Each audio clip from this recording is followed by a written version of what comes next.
Hello, my name is Susan Swanay. I am here with my grandfather, Wright Swanay. He was in World War II. One important aspect of his story is that he was a prisoner of war. Let me begin with my first question. Do you think the USA should have gone to war? Oh yes, Susan, very definitely. We didn't have a choice. The Japanese had bombed us at Pearl Harbor. They almost destroyed our entire Navy with that one bombing raid. It was a sneak attack, and they had envisioned that they could control the whole Pacific. And we had islands in the Pacific. We had property in the Pacific. We had settlements in the Pacific. We couldn't let them get by with it. We feared they might invade us on the Pacific coast, and across the world. Germany had invaded other countries and were conquering them, and they were threatening to conquer the world also. And we feared that they would invade us on the Atlantic coast. So they meant to conquer the world. Germany had a slogan: "Today Germany, tomorrow the world." So we had to go to war. We had to fight to defend our country. We had to fight to defend our families. We had to fight to defend our homes. We definitely had to go to war. There was no doubt about that. Did you want to fight in the war? I'm sorry? Did you want to fight in the war? Yes, I went to fight in the war. Yeah. All able-bodied males between 18 and 45 were required to register for the draft. And I registered for the draft, but I didn't go with the draft. I volunteered. My brother Joe went first, and then my brother George went, and then it was my turn. And I volunteered for the Air Force. I hoped to be a pilot, but I wound up in another job. We definitely had, all of us had to go. My younger brother went after I did. So we all had to fight. We all had to fight. What was it like to be in World War II? Well, it was a very exciting time, and it was a very proud time. We got to wear the uniform of our country, you know, and we were treated with great respect and understanding and helpful. We all went to different places. I went to Texas. My brother Joe went to Illinois, and he went to New York, then he went to California. My brother George, he went to Georgia, then he went to Louisiana, then he wound up in Texas. I first went to Texas, and then I wound up in Salt Lake City, Utah, then in Idaho, then to Kansas, and then to Florida, and then I went overseas. And it was a very, very, very interesting time, very busy time. The people were very patriotic in those days. They flew the flag. My folks, for every one of their children, their sons was in service, they got to fly a little flag in the window that had one star, and their flag had 4 stars because all 4 of us were in service. They were very proud to fly that flag. Every house almost flew a flag, and sadly, if one got killed, the blue star was turned to gold. And the people had somebody killed in the war, they wore a flag with a gold star on it for the memory of the one that was killed. And overseas, it was dangerous, very dangerous time, because you were fighting the enemy, and they were out to kill you, and you were out to kill them. And it was a very, very, very dangerous, very, very, very exciting also. And it was a very proud time because we were there fighting the enemy to keep them from conquering our country. Just a busy time, busy time. What was your job there? My job was a bombardier. I went in the Air Corps. I volunteered for the Air Corps, and I thought I would be a pilot to fly the plane. But we went to Texas, and there was a classification center there, and they examined us. Oh, they examined us for 2 or 3 or 4 weeks. And then they classified us, and they classified the pilots, navigators, or bombardiers. And they said that I had a little depth perception, so I couldn't be a pilot, so they made me a bombardier, and they trained me as a bombardier. And my job was to drop the bombs over the target. I had and one base I was at, they had a mess hall, and they had a sign over the mess hall that said, "Through these doors past the most dangerous men in the world." I don't know about that, but my job was very crucial. That I was on a bomber plane. We had 10 members in the crew, and our job was to fly to a target, and over the target we would deliver the bombs, and it was my job to make sure that the bombs hit the target. It was a very crucial job, very critical job, and I was pretty good at it. I wasn't the best bombardier, but I wasn't the worst either. But I did my job. How did you get captured? Well, I was flying out of Italy, and we were to fly a tour of 50 missions. That's what we had to fly, and then we could come back home. It was on my 39th mission. I was well on the way to get my 50 in. And on my 39th mission, I was shot down over Budapest, Hungary. The German anti-aircraft fire damaged my airplane, and it would no longer fly, and we had to leave the airplane and jump out of it and open our parachutes and come to earth by parachute. When I jumped out of the plane, I was 4 miles high. As I come down in my parachute, the people on the ground shot at me, but they didn't miss me. They didn't hit me. And when I got to the ground, I found a good hiding place, and I grabbed my parachute. It was white. Wrapped it up, found a thicket, and I got in the thicket and laid on my parachute. They didn't find me. They come hunting for me, but they didn't find me. They went away after they couldn't find me. They searched for me for a while. Then they went away, and for three and a half days, I rode in the countryside, dodging and hiding from them. They were all trying to search for me, And I hid in the night and day, slept in the woods and under a bridge, wherever I could find a place to hide, But after 3.5 days, right at dusk, that somebody spotted me, and they went and got told the patrol, and the patrol run me down and captured me. 8 men, and they all had guns pointing right at my chest, and all I could do was raise my hands in surrender. And that's how I got captured. I was 500 miles from my base, 400 miles behind the front lines. I was deep in enemy territory. Why weren't you killed when you were captured? I'm sorry? Why weren't you killed when you were captured? That's a good question. I don't know. I don't know why I wasn't killed, unless the good Lord above saved me. Because there were the first 25 days that I was a prisoner of war, it was almost every day I dodged death. And there were several incidents. After I was captured, the soldiers took me to a small village. And in that small village, it was just one street in the town. That's all it was. It's so small.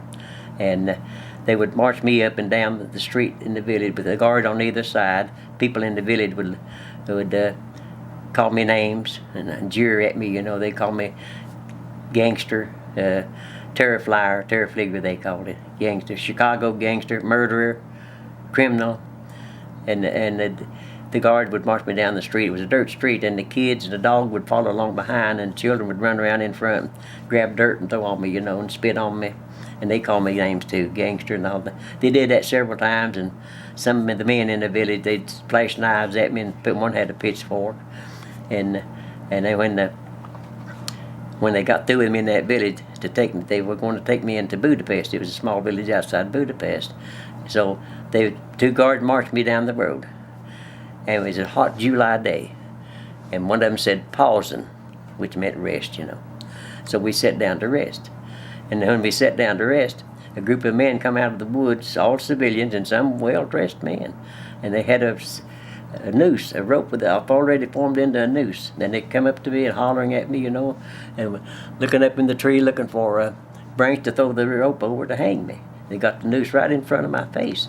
And the fellow holding the noose, he was hollering at me and jeering at me. I could see the hate in his face, And before they could hang me, a truck come along and stopped. And the man in the truck must have been some official of some sort. And he took charge, and he told the guard to put me in the truck. And they put me in the truck, and me and the guards got in the truck, and he pulled away in the truck, left those men there with shaking their fist at me and throwing rocks at us and calling us names and everything. And then they took me into town, turned me over to the Germans. That was Hungarians that had me. And how I escaped those 2 incidents, I don't know. But I came so close to death, it's just a miracle.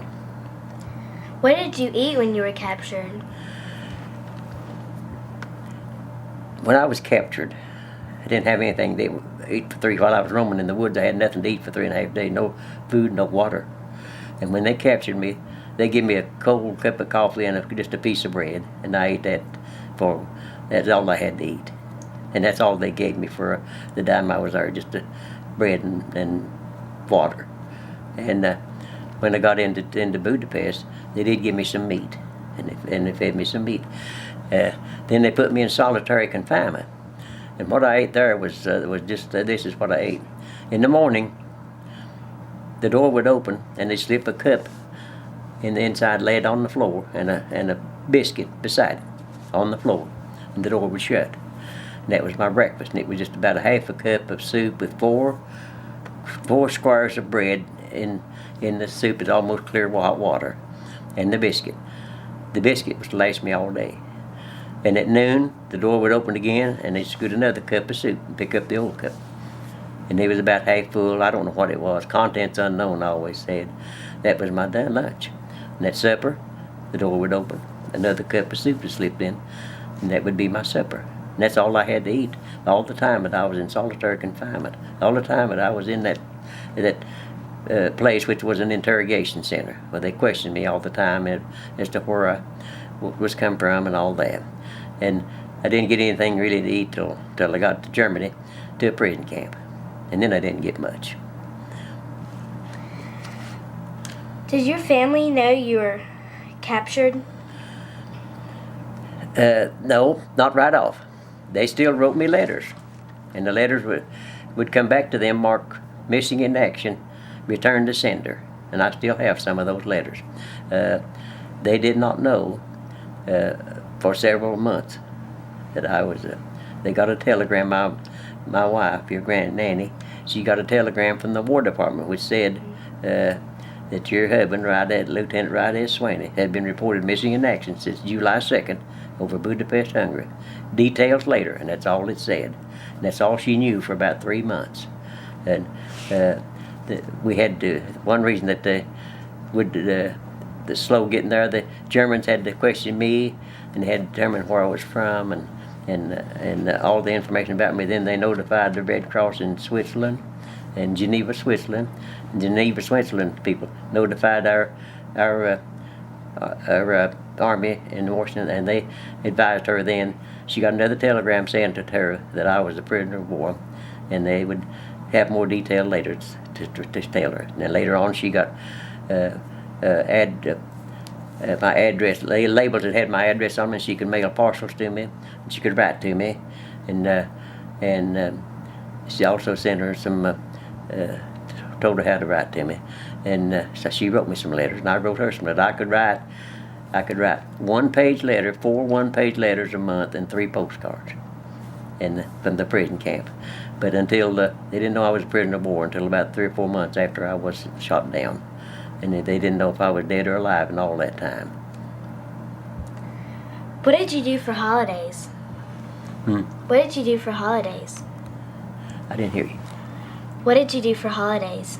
Holidays? Oh, I was in camp for every holiday except Memorial Day. I was in prison camp on Thanksgiving Day. I was in there for Halloween, but we didn't pay much attention to that. And Labor Day, we didn't pay much attention to that. I was in there for Thanksgiving. I was in there on Christmas.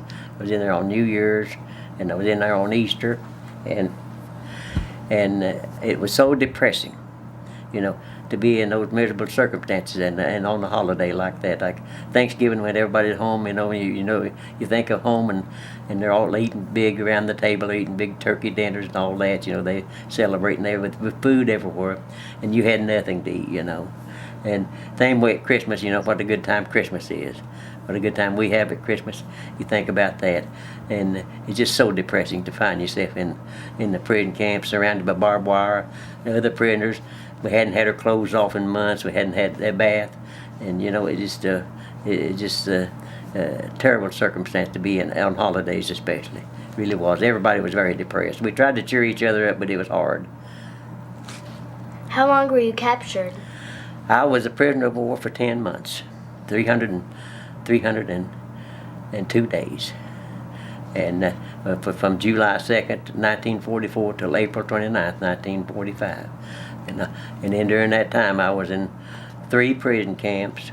I was on 2 forced marches, and some of them the first forced march was terribly brutal.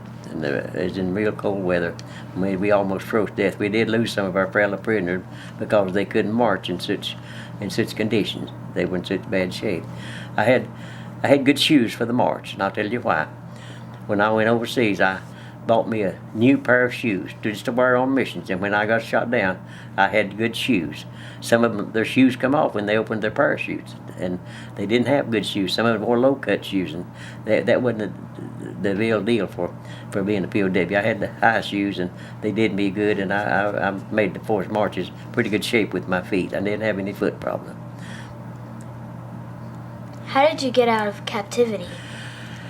I got out of captivity on April 29th. They counted us twice a day. We were in a camp in Moosburg, Germany, and I'd been there 8 days. I'd been on my second march. I'd been there 8 days. I didn't have any. They had no space for me to live. I just lived at wherever I could find a corner to crouch down in and sleep with my head on my shoulders. That's how I slept. And then we got up to be counted that day, and there were no Germans in the compound. They had all gone the night before. The only Germans I saw were in the guard towers around the camp. And we milled around, formed our section to be counted, but nobody came to count us. Well, after a while, we got wise, so they're all gone. They're all gone. And soon, right after that, we saw a little American plane fly over, an observation plane fly over the camp, real low, and he wiggled his wings at us, let us know, that he knew we were there. And it wasn't long after that till we heard tanks coming. We saw tanks coming, and it was General Patton's tanks. And we heard guns going off. The battle for the town started, and we all took cover as best we could. And it's hard to find cover in a POW camp, And so the Germans fired some shots into the camp and wounded one. And it wasn't long till an American tank came up to the front gate, just rolled right over it and on into camp. And of course we cheered and shouted, and then the next thing you know, the German flag was coming down. And we cheered again and shouted, well, we tickled to death, we cried. But just right after that, the American flag went up over the camp. And that's when we really let go, to see the American flag, because I hadn't seen that flag in almost a year. And when the American flag went up, that was the moment of liberation, and that's when we really celebrated. And when it went up, the guards in the tower, they got down out of the tower, we marched around to the front, put their hands over the head, and was ready to surrender. That's the way they surrendered, like that. And they surrendered to them, and they knew that they become prisoners then, and we were free. Do you regret going to war?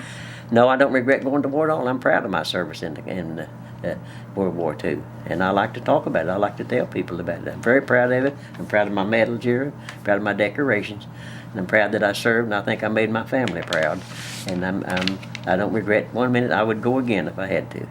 I'd go right now and drive a truck if I could, or type something, whatever I could do, carry papers, anything that I could do to serve my country.